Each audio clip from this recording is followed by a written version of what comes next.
Bom dia, amados irmãos. Graça e paz do Senhor Jesus. Amém? Uma manhã muito agradável. Temos já louvado o Senhor. Intercedemos pelos que buscam uma resposta de Deus para as suas vidas.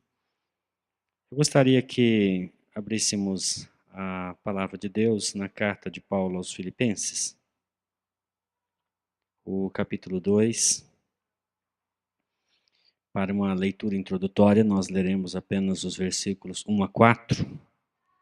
Depois, iremos ampliar para os versos 5 a 11. Então, carta de Paulo aos Filipenses, capítulo 2. Paulo teve o privilégio de ser o fundador desta igreja. No livro de Atos é dito a nós que ele estava em Troade e, desejoso de saber qual a direção de Deus, ele teve uma visão. Nessa visão, um cidadão aparece para ele, um cidadão macedônio. Ele diz: passa a Macedônia, ajuda-nos. Então Paulo vai a Filipos e ali ele encontra uma mulher chamada Lídia, vendedora de púrpuras. Deus abre o coração de Lídia e então a casa de Lídia começa a igreja dos Filipenses. Tempo depois, provavelmente aqui o ano 62, estando preso em Roma, Paulo escreve esta carta aos irmãos de Filipos, na intenção de instruí-los, na intenção de oferecer a eles alguma orientação espiritual de como eles poderiam viver a vida cristã, que eles estavam passando momentos difíceis, mas Deus estaria com eles, porque aquele que começa a sua boa obra há de completá-la até a volta de Cristo. Amém? Filipenses 2, a partir do verso 1, Paulo diz: se por estarmos em Cristo, nós temos alguma motivação, alguma exortação de amor, alguma comunhão no Espírito, alguma profunda afeição e compaixão, completem a minha alegria, tendo o mesmo modo de pensar, o mesmo amor, um só espírito e uma só atitude. Nada façam por ambição egoísta ou por vaidade, mas humildemente considerem os outros superiores a si mesmos. Cada um cuide não somente dos seus interesses, mas também dos interesses dos outros. Amém? Oremos.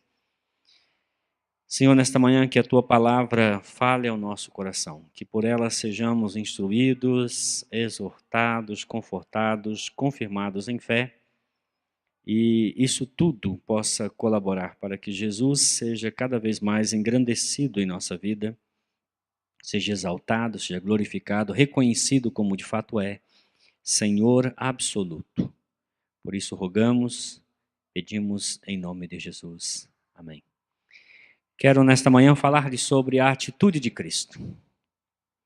Como eu disse, Paulo escreve esta carta da prisão e a sua preocupação é que os irmãos possam compreender, entender o que realmente significa estar em Cristo e viver à altura do Evangelho de Cristo. O verso 1, Paulo começa afirmando assim: se por estarmos em Cristo nós temos alguma motivação.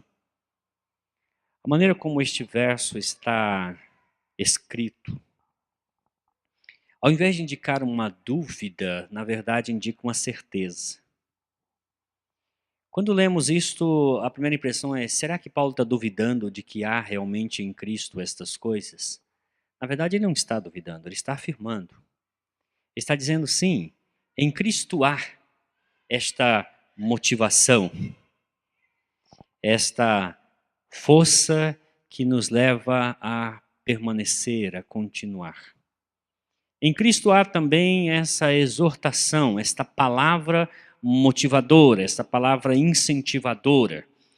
A gente às vezes usa essa palavra exortação como sinônimo de repreensão. Exortar não é repreender. Exortar, literalmente, a palavra grega significa erguer. É como se alguma coisa fosse colocada e erguesse a pessoa, assim. Então, é uma palavra que te dá aquele up, aquela ergue a sua moral, né?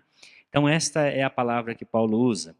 Há em Cristo, sim, palavras de incentivo, palavras de estímulo, palavras que nos elevam. Mas também há em Cristo comunhão no Espírito. O Espírito Santo é aqui o ambiente onde a comunhão cristã acontece. A comunhão fala daquela ideia de pertencermos a uma só realidade, de partilharmos uma só fé, de crermos no único Deus, no mesmo Cristo, e fazermos isto uns com os outros e caminharmos juntos nesta caminhada cristã. Esse é o sentido da ideia de comunhão no Espírito. Também, Paulo não tem dúvida de que há em Cristo, quando nós estamos em Cristo, uma profunda afeição e compaixão. Paulo usa uma palavra que é bem rara na Bíblia, ela ocorre acho que 5 ou 6 vezes no máximo, e ele faz referência às vísceras, porque eles associavam aquelas emoções fortes a partes internas do ser humano. Então, ele fala sobre esta ideia de sentirmos uma dor na identificação com os outros. E isto nós recebemos, isso está disponível a nós quando nós estamos em Cristo. Então, estando em Cristo, há sim em nós uma exortação, uma palavra de incentivo, de estímulo, uma palavra de afirmação motivacional. Há em Cristo também esta exortação, há em Cristo esta comunhão do Espírito e há também em Cristo esta profunda afeição e compaixão uns pelos outros. Como Paulo não tem dúvida disso, ele diz, irmãos, visto que estas coisas estão em Cristo e estando nós em Cristo, essas coisas estão em nós, eu quero fazer um pedido carinhoso a vocês. O verso 2, ele diz assim, completem a minha alegria. Por que Paulo está preocupado com isso? Porque Paulo está desejoso de que ao agir da maneira como ele vai dizer aos irmãos que hajam, eles possam assim completar sua alegria. Paulo estava preso. E mesmo preso, ele trazia consigo preocupações com as igrejas que ele fundou, com as igrejas que ele colaborou. E havia nele uma certa apreensão, uma certa preocupação, porque a igreja de Filipos era uma igreja que havia começado na casa de Lídia e se expandiu e se tornou uma igreja organizada. Quando Paulo começa a escrever essa carta, no verso 1 do capítulo 1, ele diz assim, Paulo e Timóteo aos amados que vivem em Filipos, aos bispos e diáconos. Então, era uma igreja já estruturada, muito bem montada, que tinha sua própria diretoria, sua própria organização. E a igreja tinha ganhado uma certa solidez espiritual. E esta igreja tinha uma visão missionária. Sempre Paulo recebia os recursos que ele necessitava.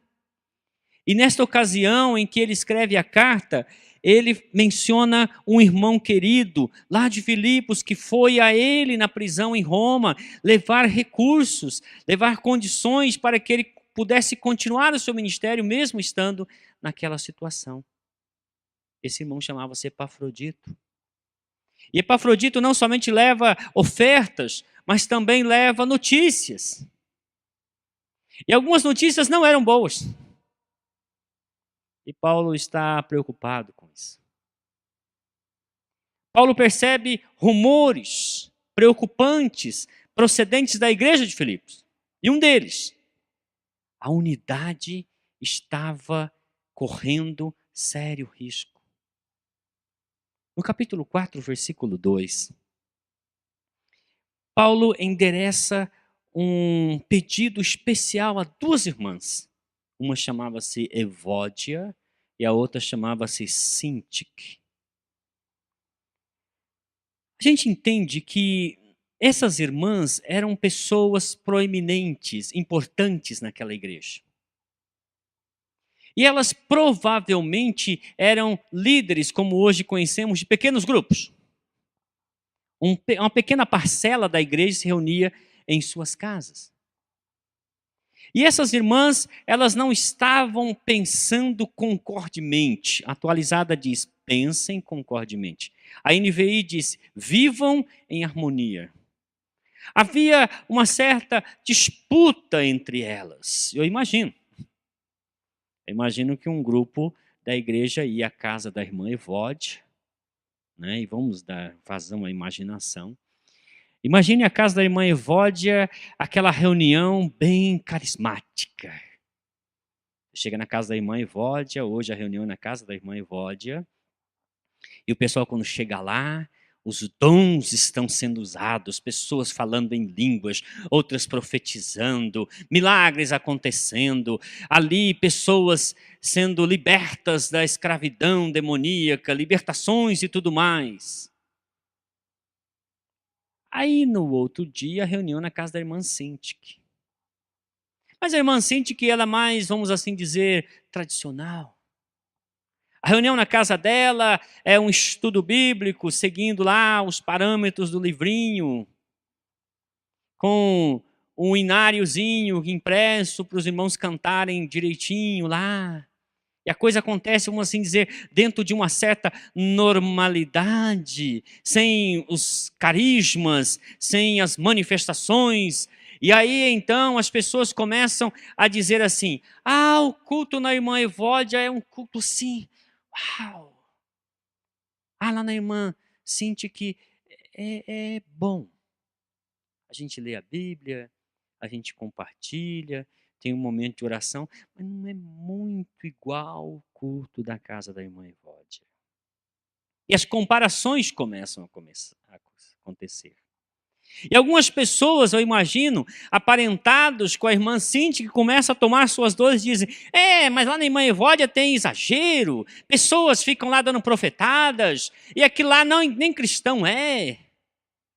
E a igreja começava a ter polaridades. Eu estou só imaginando.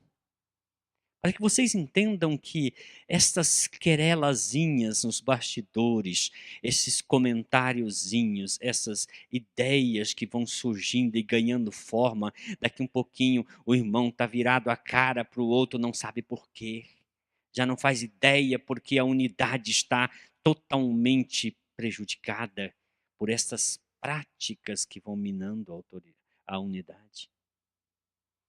Paulo está preocupado e ele escreve esta carta para recomendar Timóteo, porque ao que parece Timóteo não era muito bem-vindo nesta igreja. E Timóteo precisava levar uma mensagem porque Epafrodito estava enfermo e precisava de um certo tempo para se recuperar.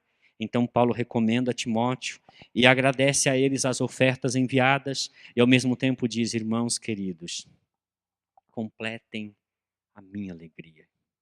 Me deem motivo para que eu aqui, estando preso, ainda esteja feliz. Mas para isso, queridos irmãos, eu quero que vocês façam algumas coisas. Olhem o verso 2. Tenham o mesmo modo de pensar. A mesma disposição mental. Irmãos, tentem alinhar seus pensamentos. Não deixem que os pensamentos de vocês sejam difusos, confusos, espalhados. Tentem focar no alvo. Voltem seus pensamentos para um só objetivo. Além de ter o mesmo pensamento, ele diz, tenham também o mesmo amor. Amem a mesma coisa. Não se apeguem a coisas diversas, não permita que na comunidade de vocês haja quem ame a isto, aquilo, aquilo outro. Amem a mesma coisa. Amem o mesmo Deus, o mesmo Cristo, o mesmo Espírito. Amem uns aos outros. Também que haja entre vocês um só Espírito. A palavra aqui significa como se vocês fossem uma só alma. Tentem ser uma só realidade. Como se fosse uma pessoa só, composta por muitos outros. Tenham também uma só atitude. Significa estar em acordo, viver em concordância, unido em pensamento, coração e espírito. Paulo está pedindo, irmãos, vamos nos unir num único propósito. Vamos focar mente e coração naquilo que realmente importa. Basicamente, Paulo está dizendo, vamos deixar de lado as picuinhas, as coisinhas que afetam o nosso relacionamento. O profeta já disse, são as raposinhas que põem fogo na seara. As coisas pequenas, as bobeirinhas, os comentários malditos,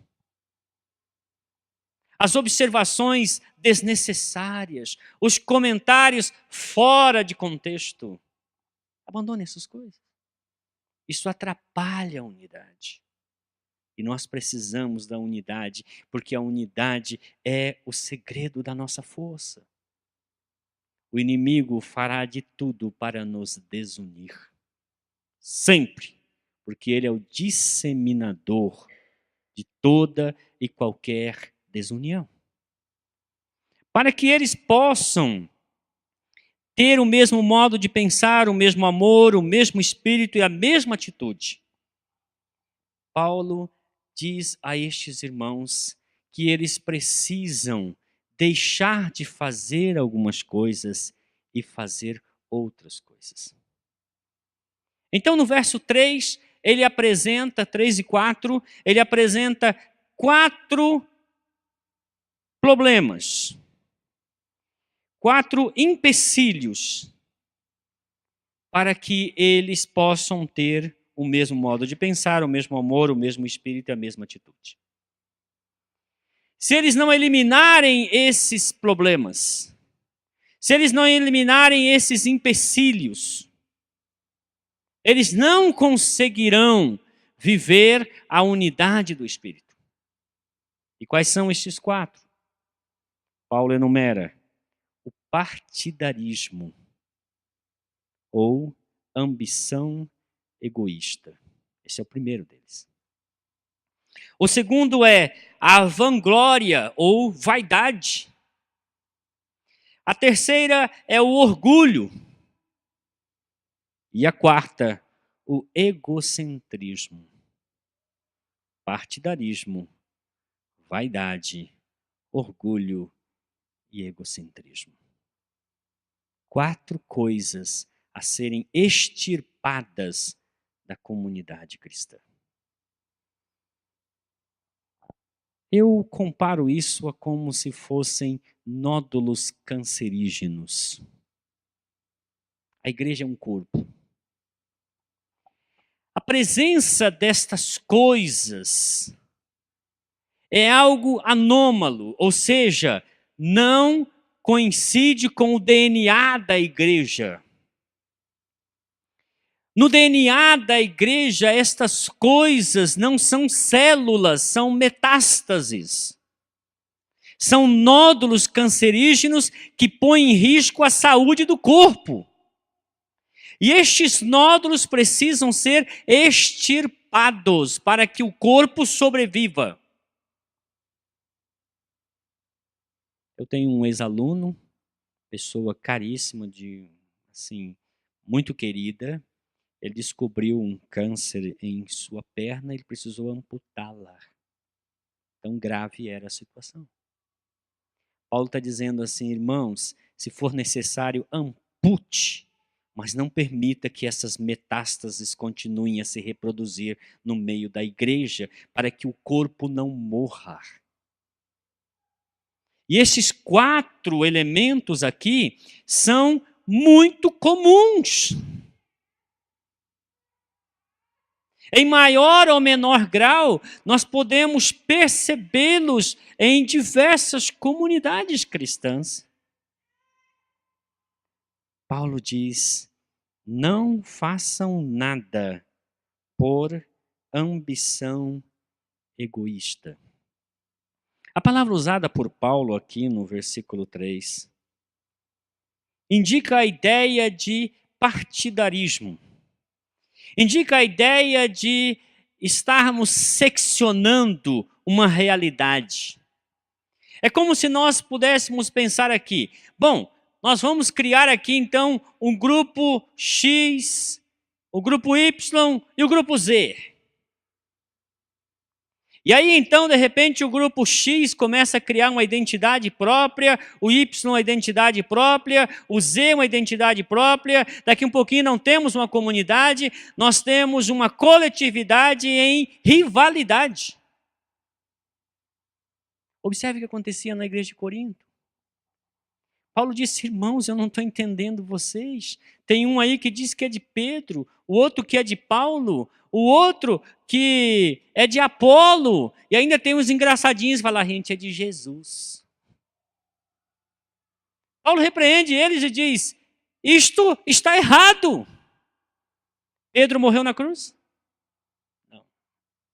Paulo morreu na cruz? Apolo ressuscitou? Não. E aqueles que estavam dizendo, nós somos de Cristo, eles queriam dizer, a gente é mais espiritual que os outros. Mas nenhum deles estava de fato seguindo a Jesus Cristo. Eles estavam criando grupelhos, panelinhas, que estavam quebrando a estrutura una da igreja, que é um corpo, uma unidade no espírito. Cada um puxando a sardinha para o seu próprio grupo. É como se, por exemplo, nós tivéssemos uma igreja onde a família Oliveira estivesse em disputa com a família Silveira, que odiasse a família Fonseca. E aí então nós tivéssemos aqui um dia o coral vai se apresentar. Mas o dirigente é da família Silveira. Então nesse dia a família Oliveira, a família Fonseca não vem na igreja. Não queremos saber de nada com aquela família. Isso é partidarismo. Paulo diz, parem com isso. Abandonem esta mentalidade sectária. O diabo é o pai do sectarismo. Jesus ora ao Pai dizendo, Pai, que eles sejam um como eu sou um contigo. E o inimigo, para frustrar, ele quer causar divisão. Ele quer colocar um grupo contra o outro. Porque assim, ao invés de atacarmos aquele que é verdadeiramente o nosso inimigo, nós começamos a atacar uns aos outros. Na Guerra do Golfo, desavisadamente, uma companhia inglesa passou na frente de uma companhia americana. E os americanos, desavisados, atacaram os ingleses e mataram diversos soldados. Fogo amigo. Em muitas igrejas, o fogo amigo tem feito mais vítimas do que os ataques do diabo. Quantas igrejas estão sangrando porque os irmãos estão brigando uns com os outros, esquecendo o fato de que o diabo é o verdadeiro inimigo. Conto-lhes uma história. Havia um rei que tinha 2 cães, caçadores. E ele queria fazer os 2 cães caçarem juntos. Só que não podia. Quando ele ia levava os 2, ao soltar os cães, eles brigavam entre si. O rei procurou um sábio e disse, o que eu faço? O sábio disse, vá à caça com os 2 separados. Quando encontrar um lobo bem feroz, solte o primeiro. Quando ele estiver atacando o lobo feroz, estiver apanhando, solte o segundo. O rei fez isso. Quando o primeiro estava apanhando o lobo, ele soltou o segundo, os 2 atacaram o lobo, venceram o lobo e voltaram lambendo um ao outro. Querido, nós brigamos, muitas vezes nós esquecemos quem é o lobo. O lobo não é o seu irmão. O seu irmão é um cão de caça como você. O lobo é Satanás. Ele é quem tem que ser atacado, mas ele nos engana dizendo, ó o lobo ali. E nós atacamos o irmão. E estamos fazendo a vontade dele quando criamos partidarismo na igreja. Não façam nada por partidarismos. Não caiam nesta armação do diabo. O nome dele já diz, ele é um divisor. A segunda orientação que Paulo diz é: não façam nada movidos por vanglória. Essa palavra é uma palavra interessante. Ela significa o desejo fútil por elogios. O desejo fútil por elogios. Quantas vezes, queridos irmãos, nós vemos na igreja pessoas fazendo tudo com o único objetivo de serem elogiadas. Jesus falou a respeito dos fariseus, eles fazem tudo para serem reconhecidos pelos homens, para que nas praças recebam saudações dizendo, Rabi. Queridos, não tem Rabi aqui. Não tem pai. Todos são discípulos, com discípulos de Jesus Cristo. Ele é o mestre, ele é o Rabi. O Pai está nos céus, nós somos todos irmãos iguais uns aos outros, aprendendo uns com os outros. Não deve haver entre nós essa ideia de, glorioso pastor, reverendo, bispo, querubim. Nada disso, irmãos, para com isso. Porque se Jesus é exaltado, todos nós devemos nos colocar no nosso devido lugar. E todos nós somos aprendizes, todos nós somos discípulos de Jesus. Amém? E se somos discípulos, eu não sou mais discípulo que você, você não é mais discípulo que eu. Todos nós estamos aprendendo com Ele. Mas alguns se preocupam unicamente em fazer para que, ao final, as pessoas reconheçam seu valor. Muitas vezes, a nossa preocupação não é receber o elogio de Deus, mas é receber o elogio dos homens. Às vezes fazemos de tudo e ficamos frustrados quando depois ninguém vem bater na nossa costa e dizer, muito bom, hein? Ficou bom. Mas é até bom que isso não aconteça, sabe por quê? Porque naquele dia final, se os homens não reconhecerem o seu trabalho, Deus vai dizer, muito bem, servo bom e fiel, sobre o pouco você foi fiel, sobre o muito você será colocado. Agora, se nós recebemos elogios dos homens, chegará aquele dia, o Senhor vai dizer, eu não tenho mais nada a dizer, já disseram tudo lá embaixo. Eu prefiro que naquele dia ele diga, valeu, você fez bem, o que deveria ter feito. Mas nós precisamos trabalhar reconhecendo que sempre fazemos menos do que deveríamos fazer. Por isso, quando as pessoas estão na igreja buscando o elogio, tudo o que elas fazem é motivado nesse sentido. E às vezes nós queremos elogios para que nós possamos nos sentir superiores aos outros. É vaidade, é orgulho humano, é como estar infrado. Essas coisas não têm consistência, não têm valor diante de Deus. Aquilo que é elevado diante dos homens é desprezível diante de Deus.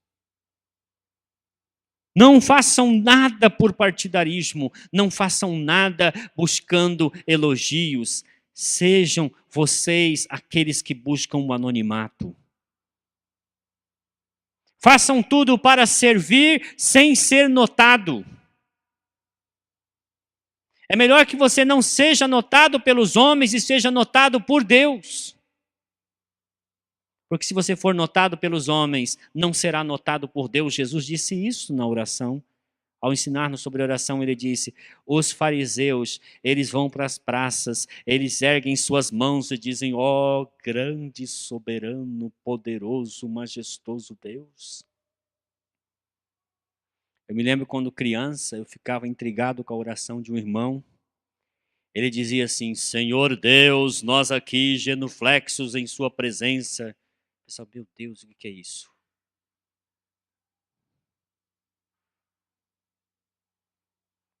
Quantas vezes eu vi seminaristas pregando sermão cheio de palavras difíceis.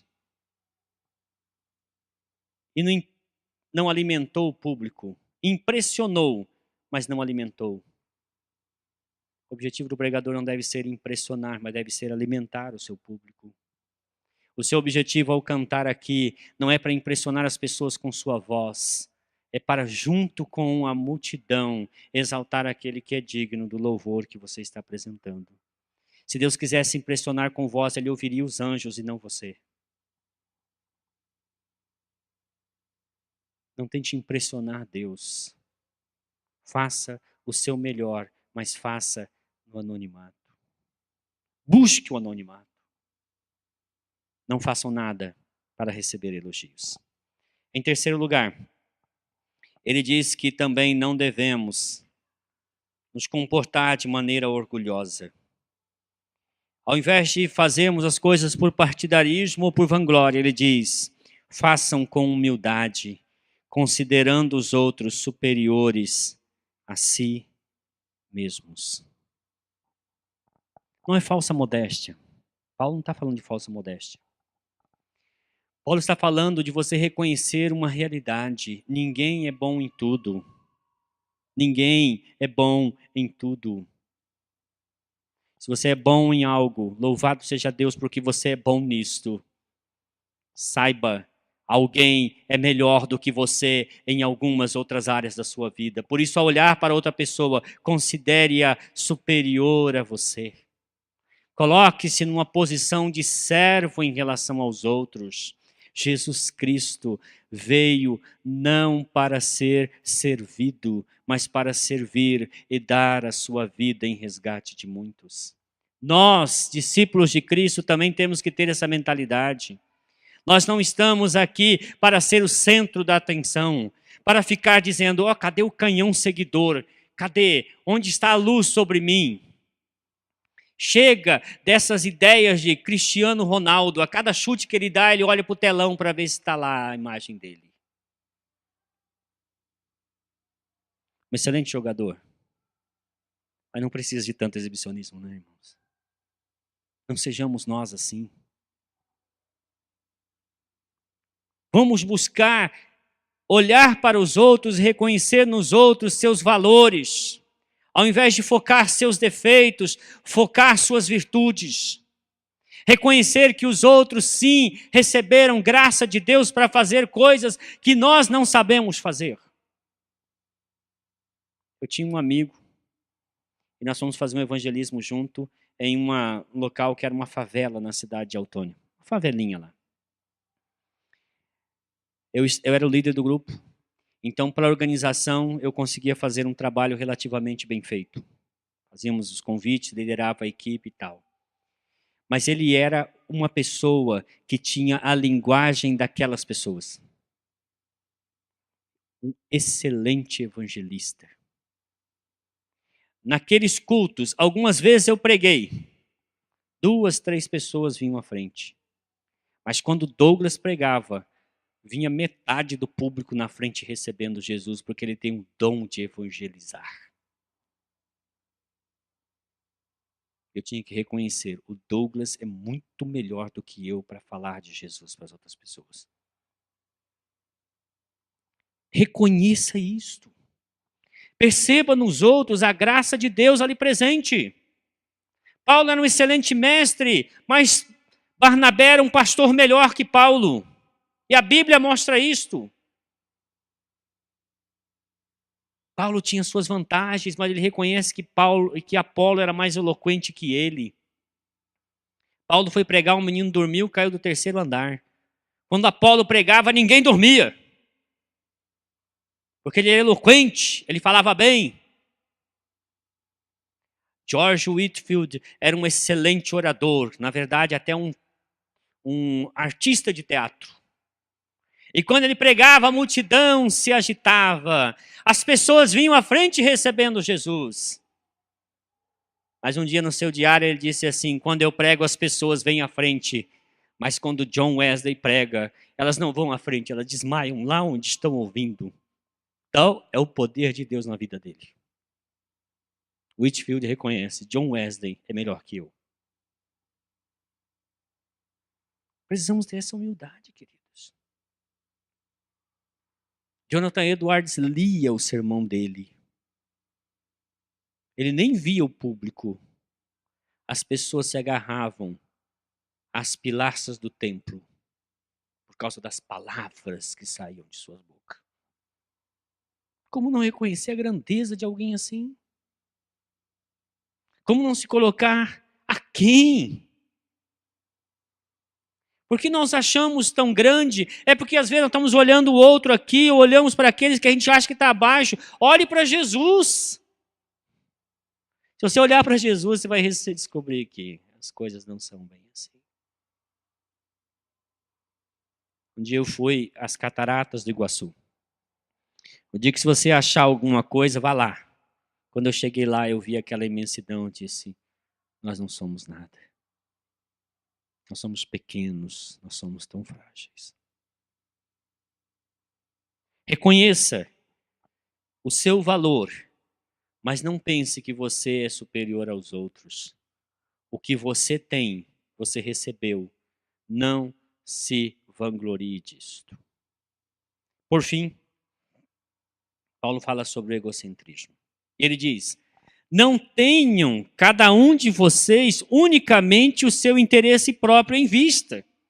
Paulo não está dizendo que você não deve ir atrás do seu interesse. Tá sim, você vai atrás do seu interesse. Você tem a sua empresa para administrar, vá administrar a sua empresa. Você tem o seu emprego para trabalhar, vá trabalhar. Junte o seu dinheirinho, compre sua casa própria, façam suas coisas, cuidem de vocês. Só que não permitam que a ideia de que o universo gira ao redor do seu umbigo domine o seu jeito de viver. Pense nas outras pessoas. Voltem-se para o outro. Porque o egocentrismo é essa ideia de a gente pensar que as pessoas nasceram para nos servir. O meu interesse é o que importa.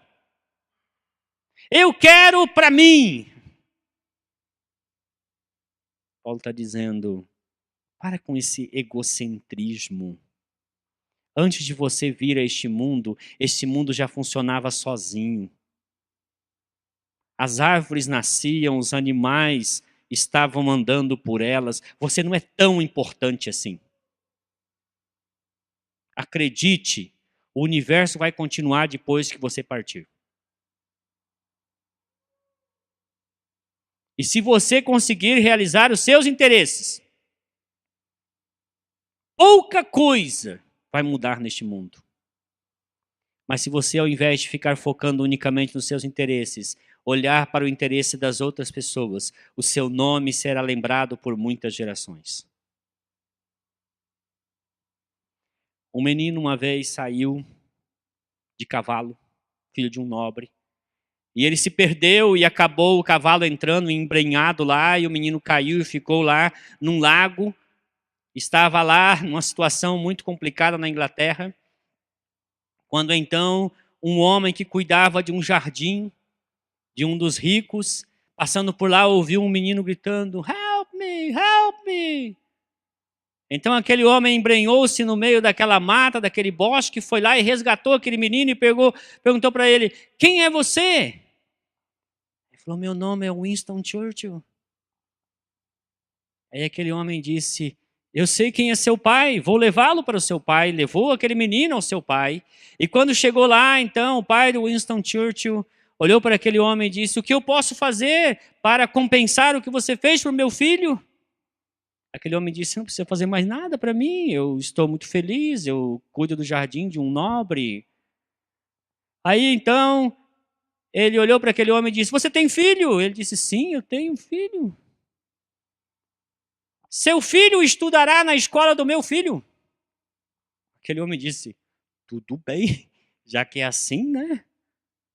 E aí então Winston Churchill estudou com aquele menino que era filho do jardineiro, que se tornou o cientista que descobriu a penicilina. A vida de um influenciando a outra, que influenciou a outra, que influenciou milhares de vidas no mundo todo. Eu acho que é Fleming, né, o sobrenome dele. Aquele jardineiro se interessou pelo menino que estava no meio do lamaçal. Ali começou a história da cura de muitas pessoas na humanidade. Se nós nos interessarmos pelos problemas e necessidade dos outros, a gente vai descobrir que o nosso é muito pequeno. Uma vez eu tive uma infecção renal, fui para o hospital, eu estava lá, aí a enfermeira deu uma injeção em mim, eu melhorei, e naquela noite, diversos pacientes passaram por aquele hospital, e cada um que passava, eu olhava e falava assim, puxa, até que eu estou bem, até que eu estou bem. Às vezes nós achamos que o nosso problema é tão grande, porque a gente não está vendo o problema dos outros. Interesse-se pela realidade dos outros, você vai descobrir que a sua situação não é tão ruim assim. Você come bem, no Haiti as crianças estão comendo barro com sal para enganar a fome. Não se esqueçam disso. Para que eles possam vencer estes problemas, a ambição egoísta, o partidarismo, a vanglória, que também é a vaidade, o orgulho e o egocentrismo, Paulo diz, eu lhes recomendo o exemplo de Cristo. Versos 5 a 11. Seja a atitude de vocês a mesma de Cristo Jesus. Que atitude foi essa? Primeiro o seguinte, sendo Deus, ele não considera esta posição proeminente como a mais elevada autoridade do universo, como algo a que ele devesse se apegar, se agarrar.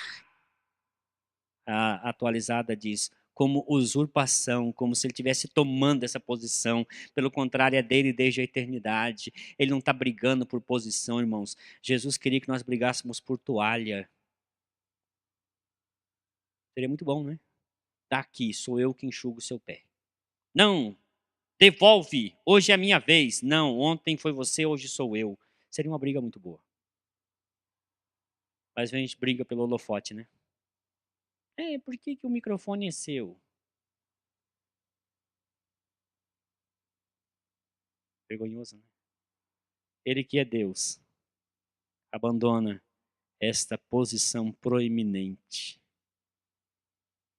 E ele assume forma humana, esvazia de si mesmo. Ele abre mão das suas prerrogativas eternas. Ele, o eterno, se torna temporal. Aquele que não reconhece o tempo, agora está sendo gestado por 9 meses no ventre de Maria. Você acha que é pouco? Aquele que não morre, torna-se mortal. Aquele que é Senhor de tudo, submete-se a tudo. Aquele que pode fazer qualquer coisa, coloca esse poder na mão do Pai e diz, Pai, eu só faço o que tu quiseres que eu faça. Observar o que é o autoesvaziamento? Ele se esvazia de si mesmo. Não é o Pai que esvazia ele, é ele quem se esvazia. O verbo é reflexivo, ele se esvaziou. E assumiu forma humana. Frágil, débil, como nós. O Eterno Todo-Poderoso fica aí um ser impotente. Para quê? Porque ele não estava pensando nos seus próprios interesses. Porque ele, ao invés de se orgulhar de ser quem era, ele resolveu padecer humilhações aqui em nosso lugar. Aquele que era louvado pelos anjos, agora é ofendido por guardinhas do templo. Aquele que recebia a reverência dos poderosos seres celestiais, agora os soldados romanos colocam uma túnica vermelha nele, põem uma coroa de espinho, pegam um caniço e fica batendo nele, cospem na cara dele aquele que merecia todo elogio, todo reconhecimento, abre mão de tudo isso para ser o nosso Salvador. Diferente, né? Muito diferente. Ele diz, sendo achado na forma humana, ele tornou-se servo. Há algumas palavras gregas para servo, e essa daqui é a pior de todas. É doulos. Doulos é o servo sem alma. É aquele que o seu senhor podia matar impunemente. Era aquele que faria qualquer tipo de serviço. É aquele que nem mesmo é dono do seu próprio corpo. Jesus, o doulos de Deus. Ele se torna servo de todos. E a gente brigando para ser o maioral, né? E a gente querendo ser o manda-chuva, o dono da bola no joguinho de rua. Não vou mais jogar, dá a bola, eu vou embora. Infantilidade. Jesus, o Senhor de tudo, do campo, da bola, da escalação, de tudo mais, aceita tranquilamente ser reserva para que você possa jogar. Diferente, né? Essa é a mentalidade dele. Aceita ser servo. E nessa posição de servo, humilhou-se a si mesmo. Se alguém pensava que tinha uma posição mais humilde que servo, existe uma posição mais inferior que servo, morrer crucificado. Humilhou-se a si mesmo, sendo obediente até a morte, morte de cruz. Querido, olha o Espírito de Cristo. Olha a atitude de Cristo. Totalmente diferente da atitude daqueles irmãos de Filipos. Totalmente diferente da atitude de muitas pessoas hoje na igreja evangélica brasileira. Estão brigando por título. Você chega e fala assim, querido irmão, você é pastor? Não, eu sou apóstolo. Desculpa aí, né? Foi mal. Apóstolo bom é apóstolo morto. De preferência por martírio. Porque os apóstolos que eu reconheço, todos eles morreram dando testemunho de sua fé. Temos que parar com essas besteiras. Com essas tolices de busca por título. Jesus, que tinha todos os títulos, abriu mão de todos eles para ser servo. O crucificado. É isso que ele é. Ele escolheu esta posição. Então, ao invés de brigar por ser o primeiro, ele quis tomar a posição de ser o primeiro, sim, a servir, a pegar a toalha, a lavar os pés dos discípulos e dizer para eles: o que eu fiz a vocês, façam uns aos outros. Diferente, né? Foi obediente até a morte, e morte de cruz. Ele não se moveu por partidarismo. Pelo contrário, ele nos uniu, tornando-nos uma só unidade diante de Deus. Ele não foi movido por vaidade. Ele não foi movido por orgulho, mas por humildade. Ele não foi movido por egocentrismo. Ele combateu tudo isso com sua atitude de servo. Nós estamos aqui para servir a Deus e uns aos outros. Não para mandar, não para determinar, não para dizer faça isso, faça aquilo, aquilo outro, mas para gentilmente dizer, queridos, vamos juntos fazer o que Deus quer que nós façamos. E aí nós vamos para os versos 9 em diante. Se os versos 5 a 8, Jesus é o sujeito da ação. E essas ações são ações reflexivas, ou seja, ações que ele faz em relação a ele mesmo. Os versos 9 a 11. O Pai é o agente das ações. Ele se humilhou, o Pai o exaltou. Esse é o caminho. Jesus disse: aquele que quiser ser o maior, seja aquele que serve. O que quiser ser o primeiro, seja o último. Aquele que quiser, de alguma maneira, poder exercer uma boa influência sobre os outros, busque o anonimato. Pelo que Deus o exaltou sobremaneira. E deu a ele um nome que está acima de todo nome, para que ao nome de Jesus Cristo se dobre todo o joelho dos que estão nos céus, na terra e embaixo da terra, e toda língua confesse que Jesus Cristo é o Senhor, para a glória de Deus o Pai. O Pai o exaltou. Sabe por quê? Porque ele se humilhou. Aqui Paulo está dando um recado. Ouça o recadinho de Paulo, bem sutil. Se você pegar o caminho de Cristo e se humilhar, Deus vai te exaltar. Mas se contrariamente você se exaltar, Deus vai te humilhar. O que você quer que Deus faça com você? Então faça a sua parte. Humilhe-se. A auto-humilhação gerará a exaltação de Deus. A autoexaltação gerará a humilhação de Deus. Porque Deus dá graça aos humildes, porém Ele resiste aos soberbos. O que nós queremos? A graça de Deus com a sua resistência. Deus é um péssimo inimigo. Não tenha Ele como inimigo. Será uma péssima ideia. Ele é um ótimo amigo, por isso humilhe-se na presença de Deus.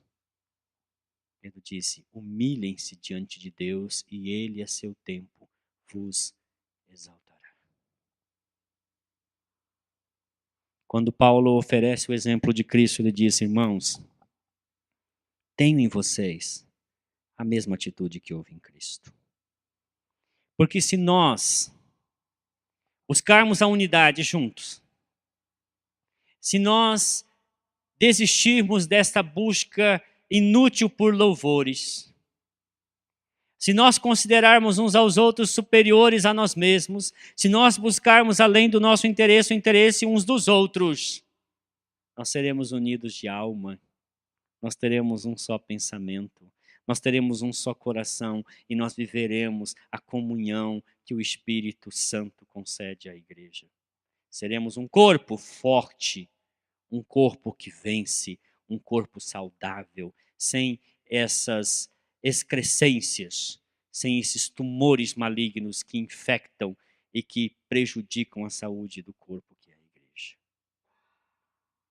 Gostaria que você refletisse muito sobre o que foi falado nesta manhã e você pensasse qual tem sido a sua atitude, qual tem sido a minha atitude, a de Cristo ou a contrária à de Cristo. Por isso, nada façam por ambição egoísta ou vanglória, mas façam com humildade, considerando uns aos outros superiores a si mesmo. E não busque cada um o seu próprio interesse, senão o de outrem, porque fazendo assim nós estaremos nos identificando com Jesus Cristo, cuja atitude foi que, sendo igual a Deus, não teve como usurpação o ser igual a Deus, antes a si mesmo se esvaziou. E assumindo forma humana, a si mesmo se humilhou e assumiu a posição de servo, sendo obediente até a morte, morte de cruz. Por isso Deus o exaltou e o constituiu Senhor e Cristo, e diante dele todo joelho se dobrará e toda língua confessará que ele é o Senhor, para a glória do Pai.